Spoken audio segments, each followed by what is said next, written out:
Kasi ganito, may para magandang explanation ipapakita ko. Di ba nakita niyo itong SRC? Ano ibig sabihin ng SRC? Source. Pansin niyo, file name lang. Pero kung papansinin niyo, pwede nating gamitan ng direct path yan. Ano ibig sabihin ng direct path?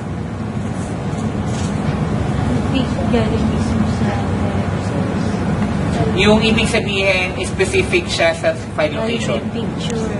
Ngayon, kung mariban, tingnan nyo to, open ko na lang yung file location.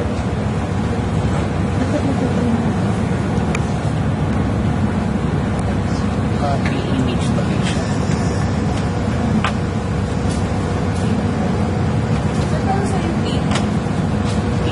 Table dimension or column. Ang ibig sabihin ng code na to, nag-create ka ng table. Ang table kasi is parang Excel. So, kailangan mo siyang iset na table. So, specific mo kung ano yung row tsaka yung column. Paulit-ulit lang yun. Kunwari ito, palitan natin. Di ba pansin nyo? Ito yung kanina. Ito lang yung file name. Ngayon, ilagay na natin yung direct path. Yan yung direct path. Ibig sabihin, sa Mac kasi, naka-Unix kasi ako, so ganyan yung file location.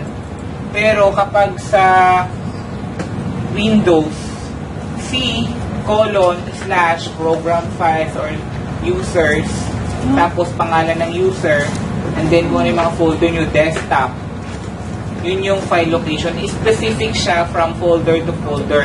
Ibig sabihin, from the top level of your directory ng computer nyo, ilalagay mo kapag ginamit mo yung file location. Kapag yung picture wala sa folder, sa working directory mo. Yun yung ibig sabihin ng direct path at saka relative path. Kapag kinopya mo yung picture doon sa working directory mo, kahit hindi mo na ilagay yung direct path niya, mag-work pa rin siya, mahanap pa rin yung picture. As long as andun yung picture at as long as tama yung file name. I-save na natin na para makita nyo hindi ko kayo tinataya.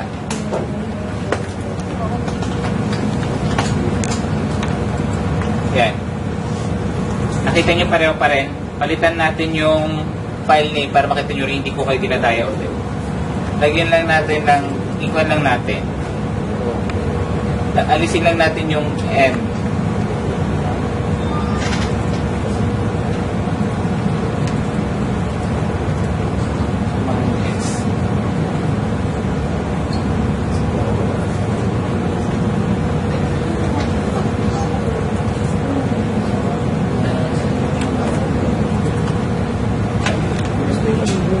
Pansin nyo mawawala yung picture dahil iba na yung file name.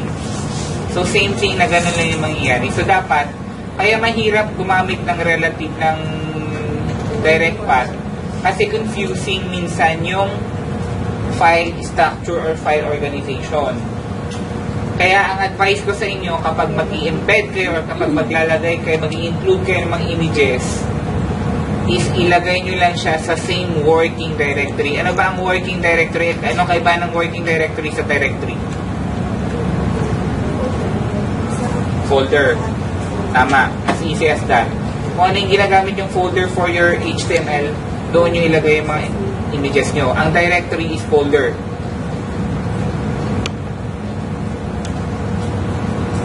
Question? Kasi kung gusto ko yung name sa left align, tapos yung picture right align. Okay lang, ma'am. Palitan mo lang yung ano ang picture naka-left align dito? Hindi ko yung name ko. Dito, ma'am? Yung text. Ito, yung text, ma'am. Palitan mo lang, ma'am. May properties tayo sa ilagay na lang natin. Ibalik ko lang yung ibalik ko lang yung pinagis ko kanina. Yun. Dito yun sa pangalawa, di ba? Sa pangalawa ba yun? Sa pangalawa, di ba pansin nyo, ma'am, dito naka-right align, ma'am? Palitan mo lang, ma'am. Actually, i-left mo lang siya. Command S. Ay, Control C. Kung papansinin mo, ma'am, ito magiging left na siya. Ganyan.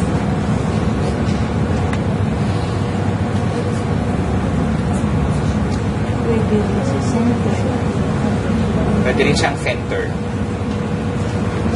Ang align pala, ang value lang is left, right, center, tsaka justify. Question? Ay, magsasubmit kayo lahat bukas, ha?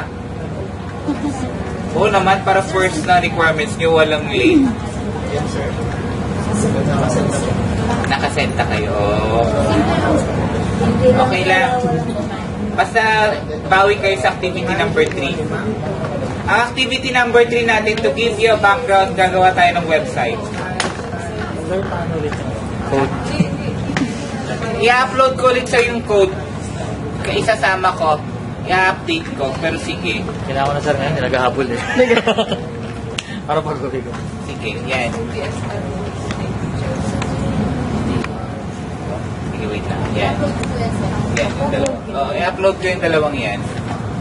Bago magalit, Opo, ma'am. Opo, sige. I-try ko mag-upload mamayang gabi. bakit ba yun nasa?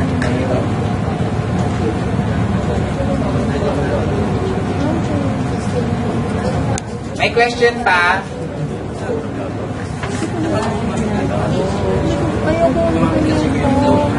Float. Advance ka naman masyado, sir. Sir, Ang float kasi, ibig sabihin, parang hindi siya nakadip ka. Masyado kang advance, kuya. Ayaw kasi mag-research. Sige. Mahirap kasi i-explain yun. Kasi ganito, yung sinasabi ni sir for the Juan, mayroon tayong other tags na pwede gamitin. Yung div. Gumamit ko ba ng div, sir, para pero float ang ginamit mo. Hindi apply, sir, ang float sa hindi div. Hindi siya gagana. Hindi wala siya sa... Ang ibig sabihin ng float kasi container yan. Na dapat naka-particular siya sa ang float na attribute is pang wala, pang div. Baka isi-save mo.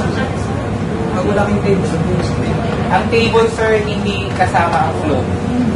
Baka dapat doon save sa specify. Ha? Okay, ganito.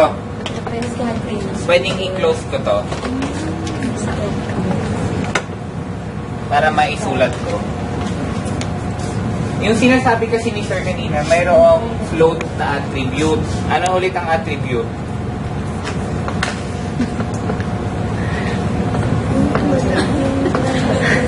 Characteristic ng element. Ang float kasi, sir, wait lang ha. May tags kasi tayo na div na pwede mong gamitin table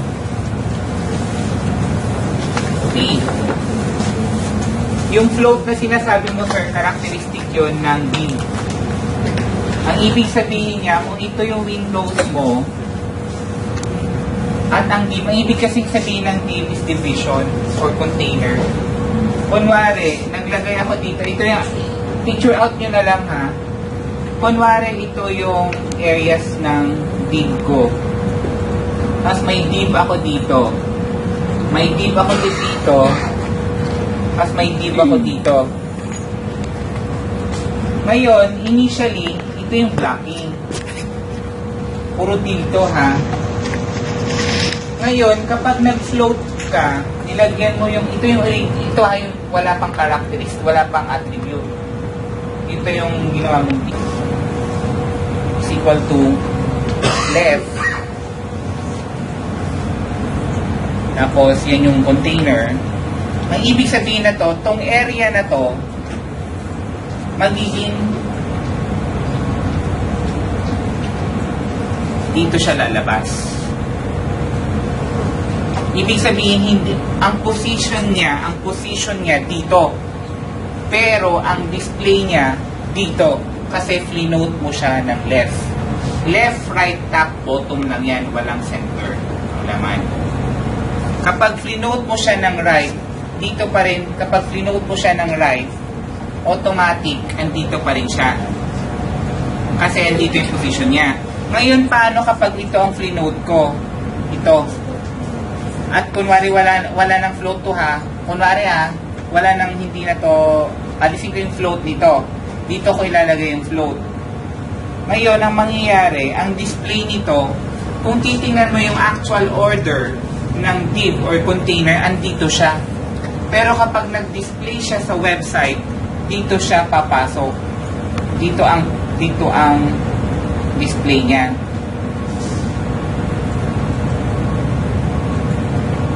Yes. Kapag gagamit ka ng div, bibigyan kita sir ng sample next week ng divs. Kasi ang bala ko, igagawin ko tong div yung resume ko para sa inyo. Pero float yun yung ibig sabihin ng float. Ang ibig sabihin ng float lang siya. Pero kapag nilagyan mo siya ng attribute na padding left is equal to 2px. Sa taas tayo ha. Dito siya pupunta pero sa palagay nyo, ano yung itsura niya? Didikit pa rin ba siya dyan kapag nilagyan ko ng padding? Hindi. Ang ibig sabihin naman ng padding na attribute,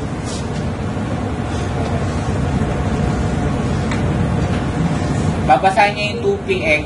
Ito yung 2px na yan. Start siya dyan. Ibig sabihin, para siyang margin pero hindi siya margin. Ang kaibahan niya sa margin, mag-i-indent lang siya, pero ang padding, maglalagay siya ng adjustment na 2px dito. Yun yung mga attributes. Kaya basahin niyo yung mga attributes. Gusto kita kuya. Pinahirapan ko yung buhay ko.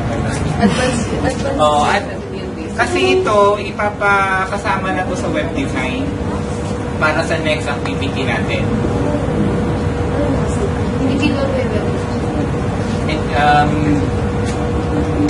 Pag-usapan natin eh. Okay? Yun yung float.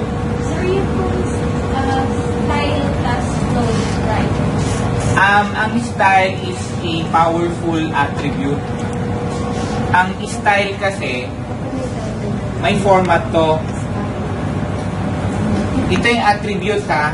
Standard attribute to na very powerful. Kapag ginamit mo to, may pattern yan. Style is equal to, kasi kapag ginamit mo na tong style, lahat ng attributes pwede mo nang ialagay dyan.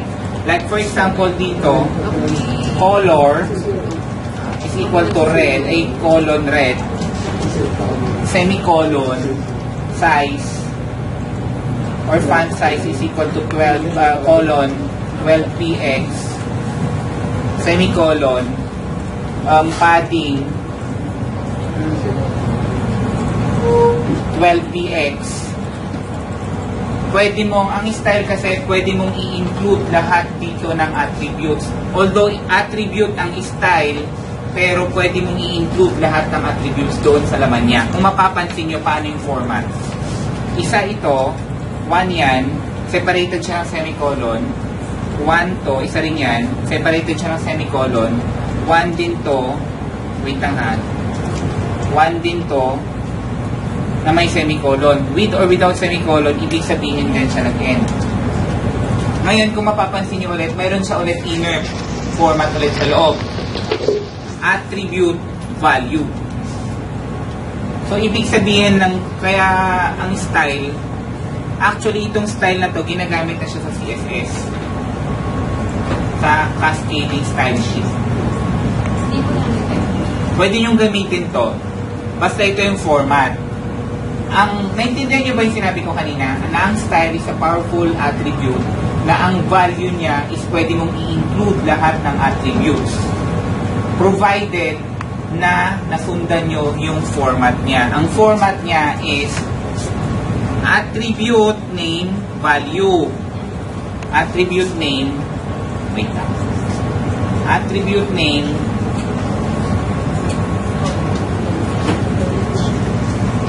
colon, attribute value.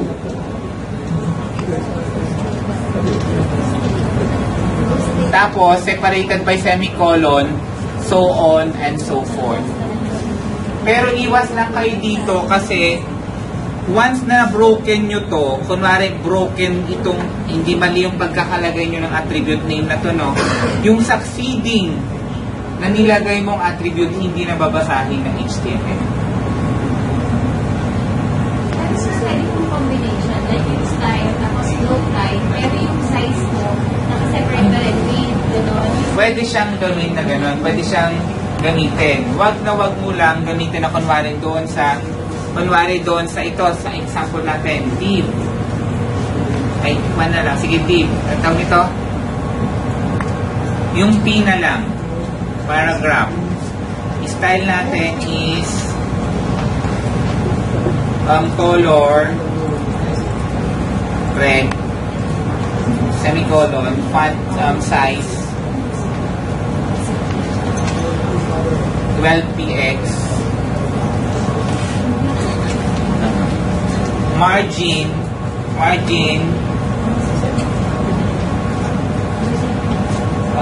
5px. Tapos yung susunod mo dito na ilalagay mo na attribute niya is color is equal to pink. Sa palagay mo, anong papasahin niya dito? Na-set mo na siya sa style na color red. Tapos mayroon ka pang sinet na attribute ulit na color pink. Anong susundin siya ng HTML? Isa po yung ano niya, yung name niya. Kailangan mo siya. Ha? Yung pink ang susundan niya. Kasi ibig sabihin, nauna mong sinet. Kung ano yung nauna mong sinet, yun yung i-override ng color mo. Kaya isa po dun sa may open na place. Pero kapag nilagay mo dito color pink tapos style color na red, ang susundan niya color na red. So yun yung careful tayo. Okay lang ba kayo? Kaya pa? Kaya pa sa kaya yan. Yes. Positive lang. Hindi sige yun. Kaya yan sir, kaya yan. Ito is next week Saturday. Ang deadline na activity number 2 next week, Saturday, 12 noon. Noon.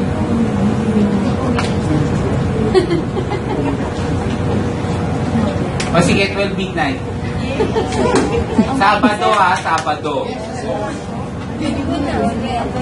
Saan bukas ng midnight? Activity 1 yun. Activity number 2 book sa next week.